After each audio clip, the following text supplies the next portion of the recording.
So, Mhm. hello, my name is Ty Cole here. I am from Your Voice Magazine, and I'm talking to Paul Feig today. How are you? I'm good. How are you, Ty? I'm well. Like I was saying, this is amazing for me to be speaking with you. I remember watching you on Sabrina, the Teenage Oh Witch. my, Yeah, that was a long time ago, my friend. You yeah. look far too It, young to know that. I mean, you look great. You look like you're still in your 20s. So, Thanks. A grizzled 20s. Thank you. I remember watching, and I'm just like, man, like this man has done so much within media. So, before we get into that, let's talk about your involvement with Baldwin Beauty. So, Baldwin Beauty, which was a part of Urban World Film Fest roster this year, Yeah. you were a producer on the film. So, why did you choose to be a part of Baldwin Beauty, and what new skill sets did you leave with after filming had wrapped? Well, I mean, this was part of a thing that my company, I have a digital company called Powder Keg, which is all about just empowering voices that don't normally get to, be heard, which is so many. And this was part of a program we did called Powder Keg Fuse, where we wanted to pick 6 different female filmmakers and have each one of them tell a story of LA from their very specific point of view. And then they sent us this script out of hundreds of projects, and we just loved it. We loved the idea of it, and just thought it said so much in a very funny way, because we wanted everything to be comedic, because that's what we do. That's that's what I do. I'm a comedy guy. So yeah, so when we picked her, everybody had one day to shoot their film. So it was a very tight schedule, which is really hard. I mean, I have to be honest. I look at some of the films and I really look at what Themby did, and I go like, wow. I don't know if I could have done all that in the time that she did, to get those performances that she got and to capture it the way that she did, with so much extra beauty to it and all. And what I really learned from working with her was, every one of us has in the business has our our own style of storytelling, if you will. Right. And what I never want to do as a producer is to come in and sort of put my voice over somebody else's voice. But at the same time, I will go like, oh, this is something you don't normally do, or this is something that maybe an audience might get bored at or not respond to.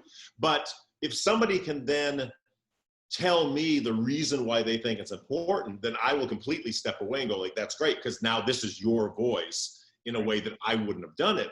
And there's this amazing sequence in it that when I first saw, I loved, but I thought, that might be a little too long. I wonder if you should cut that down. And so I had, given her the note of like, I think, when she's actually styling the hair and we're seeing all the close-ups, maybe that's a little too long. Maybe we should cut that down. And it was very important to her that stay in, because she just thought it was a very unique part of her voice and what she wanted to say Great. about black hair and just the whole experience. And the minute I heard that, I was like, you know what? Perfect. Step away. And now, knowing that that's her voice and seeing it through her eyes, I'm so happy with that sequence. And I'm so glad she didn't, just go, okay, that's what this, producer wants. And that, so I'm always learning from the people that I work with.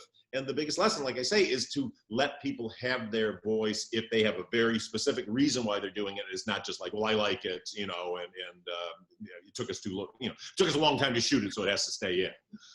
I love that. Now, before we get into, more about the film, you did touch on you have a company called Powder Keg, which I think is amazing. And for those who may not know what Powder Keg is, it is a digital content company that aims to champion new voices with the commitment to female LGBTQIA plus creators and filmmakers of color.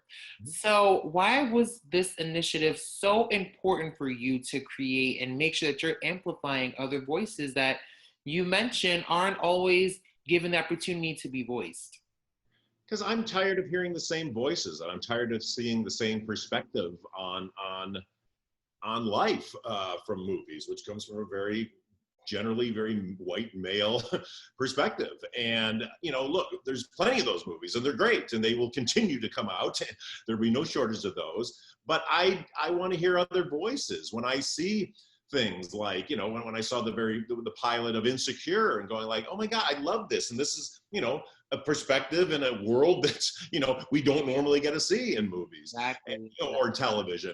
And just kind of went, I want more of that. I don't want to just have my worldview reinforced. I want to be, I don't even want to say challenged. I mean, challenge is one thing, but I just want to experience it and appreciate it and be entertained by it and find the comedy in that and find the emotion in that and find the human condition from other points of view, and just then seeing how few of those were out there and how few filmmakers in all the categories that we try to empower weren't getting to tell their stories, or if they were, it was in such a specific niche market, versus like going, these are universal stories. And so let's get them told. And, the other thing for my company is just, we have to, any of us who have any kind of power in the industry have to create opportunity. It's one thing for us to mentor, and we do a lot of that too. Anybody who wants to come to my set and observe, I'll always, I love having somebody there and kind of going like, here's why I did this, and have them ask me questions. But that only goes so far. Then they leave and it's like, okay, well now I have that experience, I need a job, versus now, look, we vet people very heavily. We make sure that they've got the talent, they've got the vision, they've got the voice, and they've got the skill set to do it. And then once we know that, then it's about creating the opportunity to go like, now let's make your thing. So you will have a calling card, and then we have the experience with you. So then we can go out and advocate for you. And I can go into a studio or go to producers or whatever and go like, this person can do it. I saw them do it. Look at what they did. They're ready for the next big thing. And so that to me is the only meaningful way to really create opportunity. I love that you are using your platform for this. I think, it just truly showcases true allyship. And what I want to kind of touch on here is, as an ally of these communities that you are helping with your company, Powder Keg, what did you learn from these communities that you're working with? And how do you think other allies or potential allies should go about supporting people of color, especially within the industry? You have to get out of your comfort zone, and you have to break your default setting of what you think is good and what you think is right and what you think people want to see. And it kind of goes back to what I had said earlier, but I mean, to go even further with it, it's just, Hollywood is not it's a very progressive town.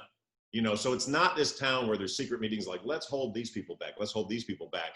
Everything's very well-meaning, but the problem is it always defaults back to a default setting, if you will. Right. So, oh, we want to do all this stuff, but let's hire him because we've seen a million things that he's done, and this person, but they don't have enough credit. Exactly. So there's a pool of acceptable, verified by the studio people who just are the usual suspects. Doesn't mean they're not talented. They're hugely talented, but then there's this other pool that's not a pool. It's all these free floating voices and people who could do the job, but they haven't been allowed into the pool because they haven't been able to do the work or get the calling card or prove themselves in a way that gets them verified by the gatekeepers. And so, everybody who has the power in the industry needs to step out of that default setting. And look, if it's not for a $200 million movie, it's for a low budget movie. It's for a middle budget movie. It's just, what is the project they want to tell in the way they want to tell it? And, let's create the opportunity to do that. If you have to give your thoughts on it to try to make it into what you think is saleable, right, so be it. But then let that person counter and let their voice come through. I love that.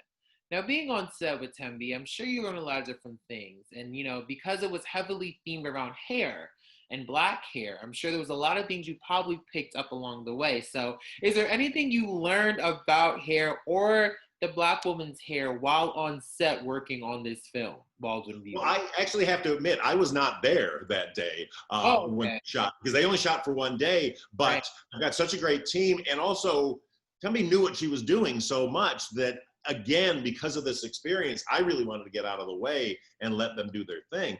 But from being through the whole development process and through the whole editorial and post-production process, it was just a world that we don't see in, in the white community, for lack of a better expression. And so that's why I think at first I was kind of like, that montage of the hair. Well, okay, she's just doing hair. And then stepping back, I'm like, wow, but I'm seeing the process. I'm seeing what goes into it. I'm seeing how different it is, and even the fact that somebody would come to somebody's house to do it, and just the funny camaraderie that's going on in the house when it's happening, and the comedy of the boyfriend, it was just such a fun slice of life that was so eye-opening and so joyous, and just I was so happy when I saw the first cut of it, having known the script and seeing how she realized it on the screen. That's hard. I mean, not anybody. It's hard to write a good script, but then to make that script go from the page to the screen and get the performances to support it. What I see in a lot of short films tends to be okay performances where you're kind of like, okay, yeah, all right, they were working under this constraint or that constraint, or they couldn't get good people, blah, blah, blah. But at the end of the day, we're still judging that thing. And so when I'm watching this going like, these performances are so funny and so spot on and so professional, for lack of a better term, but just so affecting. Right. And I laughed out loud. I laughed so many times during that thing because it's just so funny. That I was just, she's Tammy's a superstar in my book now. She's awesome. She's sweet. I got a chance to speak with her as well, and she just has an amazing creative genius mindset. And I think that, it's great that we are able to see these kind of voices and see these kind of geniuses that we never were ever able to see, especially in the past. I think with films like this and with people like yourself, there's so much progression that's happening within Hollywood. And I commend you for just using your platform and using what you have in your resources to just amplify the voices. So I think that's just amazing. I appreciate that, Ty. But I mean, you hit the nail on the head. What an absolute tragedy if this film and her voice didn't get a chance to get out there. Because it would just be this thing that could have existed, that would mean something to people. It would start people's careers going, and it would have just been sitting there. It would have just been like in the ether. And I get in a panic sometimes, and I go like, how many other millions of voices are out there that could do it and are waiting to be heard? And that's where it's just like, I just appeal to everybody I know in the business who has any modicum of power. You got to help out. You got to make these things happen. I love that.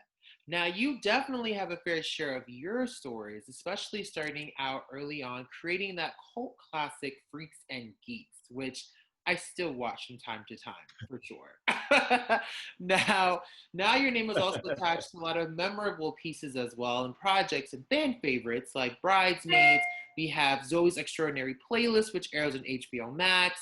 We have so many other films that you've been a part of, which I feel like cult classics within their own right. Now, without giving too much of the Paul formula to our audience, what do you think it is about your expertise that has cast and crew members say, we need Paul for this production? My take on the world is very much about the underdog, for lack of a better term, because I've always felt like an underdog. I still, even though I'm doing okay, I still feel like an underdog every day. It's just, I think most of us feel that way. I think even the most confident person you see, if you talk to them in a private moment, would express that they are insecure or, have a lack of confidence or fear about that.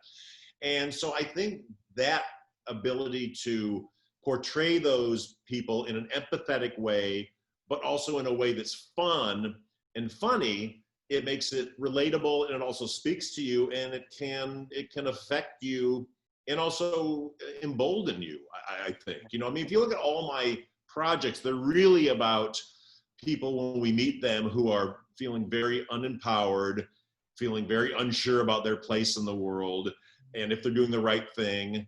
And through the experience they go through, they start to find themselves, but in a very self-deprecating way, and not in a way where they end with this sort of, giant head and ego, but just Right. the ability, to keep moving forward and to survive. I mean, Freaks and Geeks, that was the network was always head of the network was always trying to get us to let them have more victories at the end of each episode. And I would always go like, they have victories. I mean, they've gotten through it. They've realized something. They haven't fallen Learn. apart, and they've lived to see another day. So. I agree. Now, when you first started to now, I'm sure you had an ultimate goal. Now, what was your ultimate goal when you first started out within the film industry? And is that goal still the same? Do we achieve the goal? Where are we at now with this ultimate goal when you first started out? Well, I mean, the funny thing is you never really achieve the goal. You always, every project, you're like, oh, if this one works and I could do that, then, oh, I'd be so happy and I could quit. And then the minute it's done, you're like, okay, I got to get the next thing, because there's so many things that, each of us want to say. There's so many voices I want to hear. But I'm very lucky in that I've at least been given the opportunity to do it and continue to be given the opportunity to do it. And that's really all you can ask for. But, anybody in Hollywood, if they don't tell you, they're terrified of the day that the town goes like, okay, we're done, you're over, so that keeps you moving forward, because unless you just go like, okay, I'm done, I'm going to retire and step out, which, none of us really want to do, even though sometimes we're exhausted. We're Right. so lucky to do what we do. And I've got so many stories I want to tell that, yeah, I mean, I just kind of, it sounds like a Hallmark card, but really, you got to take it one day at a time in this Right. business, and just try to do your best work. What is some stories that you would like to tell? Because I feel like you've told so many amazing stories that we were able to see in film and on television.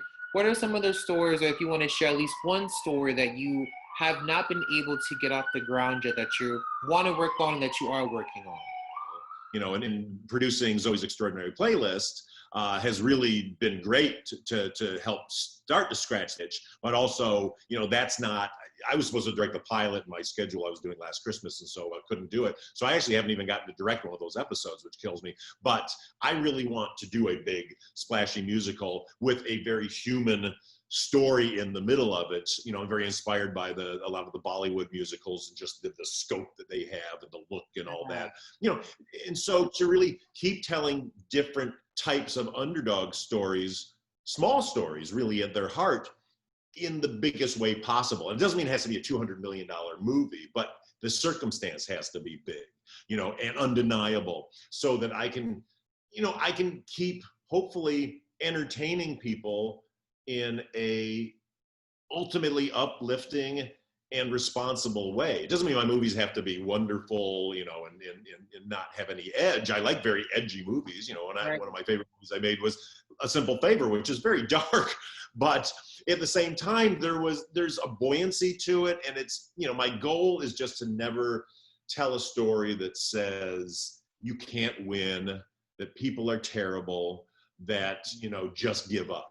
I refuse to put that message out into the world, because I don't believe that message at all. I do think even in the worst situations, if people do the right thing and organize enough and make it happen, they can dig out and keep things moving forward, and keep mankind going in an upward trajectory, if you will. So it's hard to say like a very specific thing, but definitely just in that world. Love to do a musical, love to do a big sci-fi epic. Be fun to do a Western if you could find some interesting way to do it. And also I'm just very committed in my career to just creating the best possible roles for women that I can. Maybe like a sci-fi western. How about that? We can infuse it, and then we can add some musical numbers in there. I can wipe it all out in one movie. I like this. Right. I don't know what you think. You can wipe it all out within one shot. So My biggest movie, and then I just die. no. We need you around for a long time. Now, you have such an amazing range, and you've done so many things, and I think that's why you are still thriving and moving within this industry. Now, something that you also delved into was also the wine and spirits industry. Now, you're a true gin fanatic. Yes. Now, as we see, you did delve into the wine and spirits industry, and you actually created your own gin, because You couldn't find one that you truly loved. Now, can you talk about your new product with us? And what do you feel the other gins were missing that is included within your current product? Yes. Well, first of all, thank you for the plug. I mean, there it is. That's my gin right there. It's called Arting Stalls. You know what? I'm very much a work hard, play hard guy. Right. You know, I think you do the hard work so you can also enjoy life. And I'm a big fan of grown-up life. When I was a kid, I never wanted to be a kid. I always wanted to be one of the adults, and you know, would see adults in old movies, you know, drinking cocktails and dressed beautifully and having fun and laughs and doing all kinds of crazy things. And I just thought, like, I can't wait for that. And so because of that, I really, you know, over the past 30 plus years, just got into cocktail culture and the idea of it. You know, to me, drinking's not just about, like, okay, fill a solo cup and slam it back and get drunk. That's not fun. That I don't want to. That means nothing to me. That's just like an escape. I like the pageantry of it, the bottles, the glassware, the beautiful bar, the conversation. Aesthetic of it. Exactly, the whole experience. And so, to me, gin always represented that because I love martinis. I'm a martini fanatic because to me, the martini represents adult life, basically. And so, if you are into martinis, the only real martini is a gin martini. Like a vodka martini is a vodka martini, but a martini has gin in it. And so taught myself to like gin because it tends to be one of the more challenging liquors, or at least the old style of it. And then and grew to like it a lot, but then kind of went on this worldwide quest over all the years that I've been traveling for movies and all that, just looking for what I would think would be the perfect gin. Never quite found it, so I, you know, was desperate for years to have my own gin and to partner with somebody to make what I wanted. And so I finally got the opportunity with a company called Minhas Distillery, which is a family-owned distillery out of Calgary in Canada. But this Arting Stalls is actually made in Monroe, Wisconsin, so it's American made, and I'm very proud of it. We already won several awards, so I'm Yes, you guys have won so many awards for this gin. So clearly there is something to rave about this. I have to get me a bottle now just because it's you. Because it's yeah. you, I have to go out and get me some. I will hook you up, my friend. I will hook you Yes, up. please. Now, what do you feel like makes the perfect martini in your opinion? Because there's so many different styles, and we have a dirty martini, you mentioned a vodka martini, there's so many different things. So what do you think makes the perfect martini? And to follow that question up, if you were a martini, what ingredients do you think you would add to make the perfect Paul Feig martini? Wow, you are good, my friend. You know what? I mean, a martini is all about the gin. It's you know, it showcases the gin. You put a little bit of vermouth in just to open up so you're not just having a glass of gin, basically. And it kind of opens up the gin a little bit. I don't like a wet martini, what they call it, where you put a lot of vermouth in. And I'm also not an olive guy personally, because I think the citrus, again, tends to complement the gin, whereas an olive competes with that. So for me, the perfect martini is the martini that they make at Duke's Bar in London, which is they freeze the bottle of gin, they freeze the glass, and then bring it out, the frozen glass, put a little bit of vermouth in, swirl it around to coat the edges, and dump out the rest. And then pour in the frozen gin, cut a big twist of lemon, squeeze the lemon over the top to release the oil on the top, kiss the edges of the glass with the twist, and then drop it in. And what you have is a completely undiluted martini that has not been watered down at all by ice or anything. It's the coldest possible version you can have because it just came out of the freezer, but it packs a punch. So you have to limit yourself to 2 of those. Two glasses and that's it. Yeah. That's it. Okay. And not gigantic TGI Fridays, you know, 10 ounces. You know, like a good 3.5, 4 ounce martini. That's not perfect because it stays cold the whole time while you're drinking. Okay, and that would be the perfect Paul Feig martini right there. I would say, but I really like your question about what I would add to it to Yeah. make it even more mine. I might put a little bit of orange bitters in it.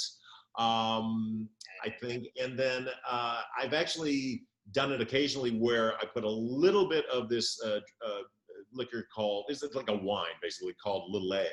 But there's a Lillet Rosé. It's got it sounds like too much. A little bit of sweetness because it's a bit of a dessert wine, but just a touch of that to give it a little bit of a pink blush, and just for something different. Okay. So That's a Paul Feig. basically, Paul, you just gave me 2 drinks for this weekend when I go away with my friend. So now I have 2 recipes for myself. So I definitely have to get the gin. Well, cheers in advance. Yeah. I'll be thinking about you when I'm making both of these drinks for my friend. I'm honored. I'm honored. Now, you have a film called Holler, and you're working on a few new projects as well. Now, before we wrap up this interview, can you share with us what's next for Paul Feig and what we should look out for coming soon from you? Yeah, we're just gearing up to do a big movie for Netflix called The School for Good and Evil, which is based on a series of books. And it's just a wonderful story in the fantasy space. So it's another genre I haven't really done. I mean, Ghostbusters had elements of that, but that was more kind of, I looked at a little bit more sci-fi-ish and supernatural. This is a total kind of in a fantasy world, but it's very funny, but it's very affecting. It's very scary. It's very dramatic. It's kind of got everything. And it's also another one with more visual effects and big locations and big, beautiful costumes. So I've been kind of jonesing for that because my last 2 movies were smaller films that I loved, A Simple Favor and Last Christmas, but I was kind of excited to get back to something with a lot of big design and a lot of big production. So that, and then Zoe's Extraordinary Playlist is back in production right now up in Vancouver. So they're getting ready for that. Now we're putting together the 2nd season of Love Life, which we did for HBO Max. Actually, Zoe is on NBC, but I think it's on Hulu right now too. You can stream it everywhere. And so we're getting ready to do the next season of Love Life, which we'll be writing first and then get that going next year. So basically, I have so many shows to watch and binge watch and movies to go see.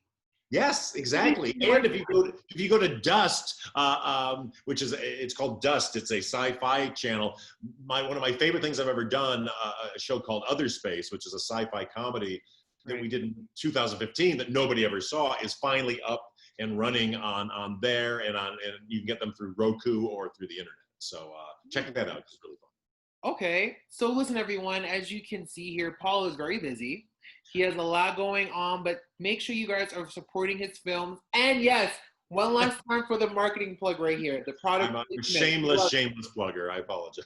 I love the shameless plugs. I'm a shameless plugger myself, so I can attest.